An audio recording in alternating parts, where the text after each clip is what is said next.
So, after finishing 4th last season and qualifying for the Champions League, we only have around £3 million to spend this summer. Which of course means only one thing. It's rebuild time. Now, in order to do that, we are going to have to raise some funds as the bank balance isn't looking particularly healthy. And in order to fix this, I made a difficult decision to sell captain Jose Gaya to PSG for a whopping £50 million. Centre-back Gabriel Paulista also joined Inter Milan for £5 million. And just like that, no more debt. I am an absolute genius. Apparently, there's only room for one manager who plays defensive shithouse football in this league, as Diego Simeone is sacked by Atletico Madrid. So, that's 2 players gone, £55 million has come into the club.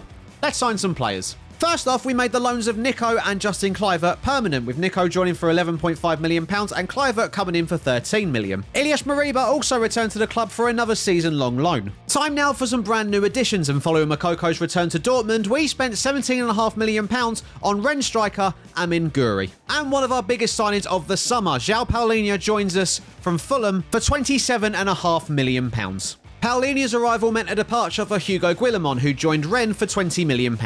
Next in through the door was Atletico Madrid attacker Matías Cunha, who joins us on loan until the end of the season. After failing to bring back Thomas Lemar, we needed a new option for left midfield, and I turned to Sporting Lisbon's Nuno Santos. The Portuguese winger joins for a fee of £18.75 million. We needed a replacement for Gabriel, so we decided to spend £21.5 million on Fiorentina's Nikola Milenkovic. So despite losing some key players in the summer, I think we've actually managed to build a team good enough to once again challenge for the Champions League, and maybe, just maybe, even the title. Not that the media agree, as they have us finishing 6th. We'll show them. What do you think then, viewers? Is this team that I've built good enough to really challenge the likes of Barcelona and Real Madrid in the league this season? Comment down below and let me know. And whilst you're doing that, you might as well subscribe to the channel as well, and why not leave a like, as it really helps me and the channel out massively. Our first game of the season was against Malaga, and we had a chance to make a bit of a statement. And debut goals from Amin Guri and Nikola Milenkovic, either side of this wonderful Edinson Cavani volley, gave us a 3-0 lead in the first half. We rounded off a 5-0 win with a Juranovic penalty and another for Edinson Cavani. Summer signing João Paulinho marked his home debut with a red card against Rayo Vallecano. Thankfully, we've shown before that we're actually pretty good with 10 men, and after a really well-worked move down the left-hand side, Justin Kluivert scored an outrageous finish to give us a 1-0 lead. And it was more of the same in the second half after a well-worked throw-in found its way to Mukta Diakabi, who made it 2-0, before Josip Juranovic scored yet another penalty to round off a 3-1 win. A great start before our first real test of the season as we take on Thomas Tuchel's Barcelona. And for the third straight game against Barcelona, we edged out a narrow contest with Amin Guri scoring the only goal in a 1-0 win. For the second season running, we've done it again. It's an absolute shithouse performance. He's done it again! The tough games didn't stop there though, as we travelled to the Bernabeu to take on Real Madrid, where before we knew it, we found ourselves 2 goals behind thanks to, yep, you guessed it, 2 set pieces. We were able to give ourselves a lifeline just before half-time though, after an Emmanuel Valeri cross found Justin Kluivert at the back post, who nipped in to make it 2-1. And just 20 minutes into the second half, we got ourselves an equaliser through that man again, Justin Kluivert. Which means that after 4 games played and 10 points acquired, we sit top of the La Liga table. A great start to the season, if I do say so myself, but remember, this season we are in the Champions League, so the big question is, who did we get in our group? We actually ended up with a rather difficult draw, as we're going to be coming up against Benfica, Inter Milan and Lyon in Group G. Off the pitch, there was some pretty big news as chairman Peter Lim departed the club, handing the reins over to a bloke named Bernard. No extra investment, no, so thanks Bernard, thank you very much. 6 wins out of 7 throughout September and October saw us keep not only our unbeaten run, but also our place at the top of the table before travelling to Atletico Madrid, where we were edged out 1-0 in a very tight contest, despite the best efforts of Mamadashvili in goal. And that defeat was followed up by a 0-0 draw away at Atletico Bilbao.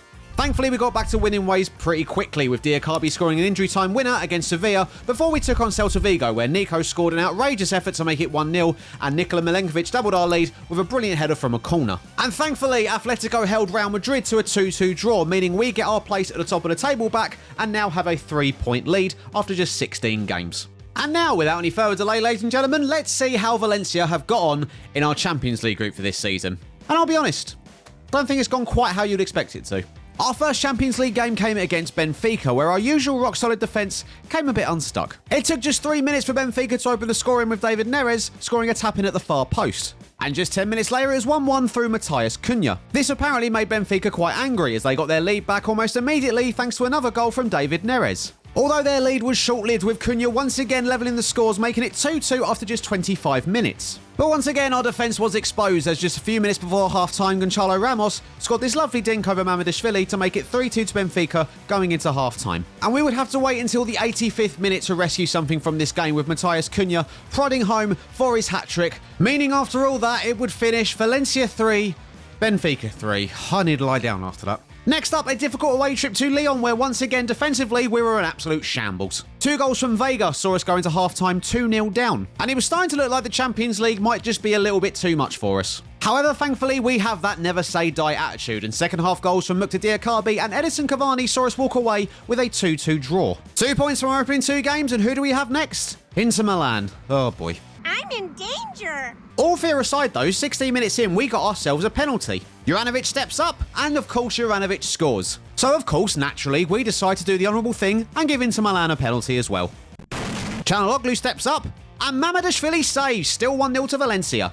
And that is how the game would finish, despite the efforts of Nuno Santos to cock everything up by getting himself sent off with half an hour to play. Finally, a win in the Champions League, and next up we have to play Inter Milan once again, this time though, at home. And we get ourselves another 1-0 win, thanks to Nico volleying home after some brilliant work from Matheus Cunha in the opening 2 minutes. That's 8 points from 4 games, meaning a win in our next game against Lyon will see us go through to the knockout rounds. And despite falling behind to this absolute banger from Kakare, we were able to find our best form in the Champions League, probably for the first time this season.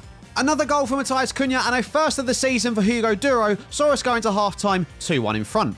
Duro got his second of the game after half-time before Rasic scored a contender for goal of the season, which saw us round off a 4-2 win and guarantee our place in the Champions League knockout stages. Which is great because it makes this defeat to Benfica completely pointless. So despite less than a convincing start to our Champions League campaign, we actually end up finishing as group winners with 11 points from 6 games. And we'll be heading to the Netherlands for our first knockout game, as we'll be taking on PSV Eindhoven. So now the Champions League stuff is out the way, let's get back to league action, where we'll be taking on Osasuna. And after taking the lead thanks to a brilliant free kick from Nuno Santos, the home side got themselves level despite a brilliant save from Mamardashvili. Thankfully, we weren't level for very long, with Amin Guri heading us back in front before Edison Cavani completed a 3-1 win with his own header in the second half. We did our usual thing of dropping points against a team in the relegation zone by drawing 0-0 with Zaragoza before we travelled to take on Villarreal. And we found ourselves in front thanks to a rather fortunate own goal after some good work from Nuno Santos before Amin Guri continued his hot streak in front of goal with a delightful chip, giving us a 2-0 lead. And it would be Nikola Milenkovic to round off a 3-1 win with a brilliant header from a corner. And just like that, we're at the halfway point of our first full season in charge of Valencia, and as you can see, we are sitting rather comfortably at the top of the table. I say comfortably, we are only ahead by 1 point, but we have only lost 1 game all season, winning 13 and drawing 4. And one thing I do quickly want to highlight is our defensive record this season. In just 18 games, we have only conceded 10 goals. Meaning that defensive, aggressive style of play that we've been trying to implement here is almost certainly working. Although, I would like to see us score a few more goals. Only 38 scored and a goal difference of just 28. I feel like we definitely need more goal scorers to step up in this team if we're really going to push on. And maybe, just maybe, win La Liga this season. And if you want to find out if we are indeed going to win the league this year, well, then you're going to have to tune into the next video. If you have enjoyed this one though, like I said, please drop a like on it. Again, it really helps me and the channel out. And make sure you get in the comments section, let me know, how do you think we are going to get on in the remainder of this season? And of course, if you've somehow stumbled across this and not seen the first episode, I'll make sure to include it on the end screen. And if the next episode is up by the time you're watching this one, that'll be on there as well. Until the next one then, I've been Breezy. Thank you very much for watching, ladies and gentlemen. I'll see you in the next one. Adios.